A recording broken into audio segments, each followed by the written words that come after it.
దక్షిణ కాశీగా పేరొందిన ధర్మపురి శ్రీ లక్ష్మీ నరసింహస్వామి నవరాత్రోత్సవాలు ఘనంగా నిర్వహిస్తున్నారు. నవరాత్రోత్సవాలను పురస్కరించుకొని గురువారం స్వామివారికి చందనోత్సవ కార్యక్రమం వైభవోపేతంగా కొనసాగింది. దీంతో స్వామివారు భక్తులకు చందన రూపంలో దర్శనమిచ్చారు.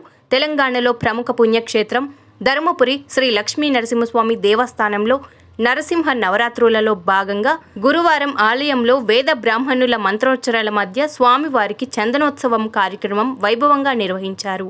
ఈ సందర్భంగా ఆలయంలో ఉదయం వేళలో స్వామివార్లకు పంచోపనిషత్తులతో ప్రత్యేక పూజలు, అభిషేకాలు నిర్వహించి స్వామివారిని చందనంతో అలంకరించారు.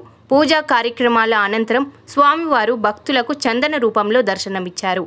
వివిధ ప్రాంతాల నుండి తరలివచ్చిన భక్తులు స్వామివార్లను దర్శించుకొని మొక్కులు చెల్లించుకున్నారు.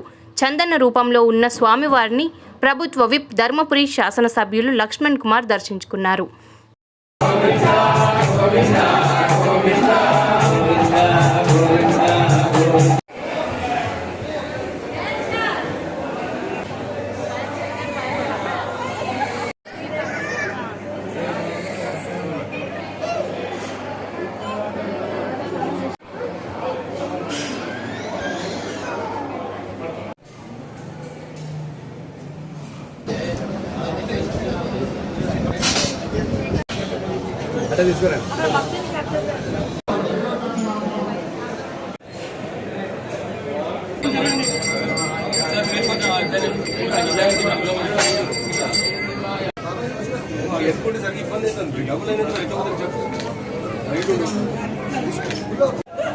ఈరోజు చందనోత్సవం చాలా బ్రహ్మాండంగా వైభవంగా కళ్ళ పండగ ఆ స్వామివారిని అలంకరించుకొని శాస్త్రప్రకంగా పూజలన్నీ పూర్తి చేసుకొని ఆ నవరాత్రుల సందర్భంగా 11వసారి శ్రీ లక్ష్మీనరసింహస్వామి జయంతి కార్యక్రమాన్ని యావత్ ప్రజానికమంతా కూడా ధర్మపురి నియోజకవర్గమైనటువంటి ఆ ధర్మపురి దైవక్షేత్ర లక్ష్మీనరసింహస్వామి జయంతి కార్యక్రమాన్ని మన పెద్ద ఎత్తున స్వామివారి యొక్క దర్శనం చేసుకొని ఆ లక్ష్మీనరసింహస్వామి ఆ దేవదేవుని యొక్క ఆశీర్వాదం దయ మొత్తం యావత్ తెలంగాణ ప్రజానికానికి, అదేవిధంగా గౌరవ ముఖ్యమంత్రి వర్యులు పెద్ద రేవంత్ రెడ్డి గారికి, శాసనసభ్యుడిగా ప్రభుత్వ విప్పుగా ఆ నరసింహస్వామి దయ మాపై ఎప్పుడు ఉండాలని, దేవుడు మమ్మల్ని చల్లగా చూడాలని, తెలంగాణ ప్రజలను మరియు ధర్మపురి ప్రజలను చల్లగా చూడాలని మనస్ఫూర్తిగా కోరుకుంటున్నాం.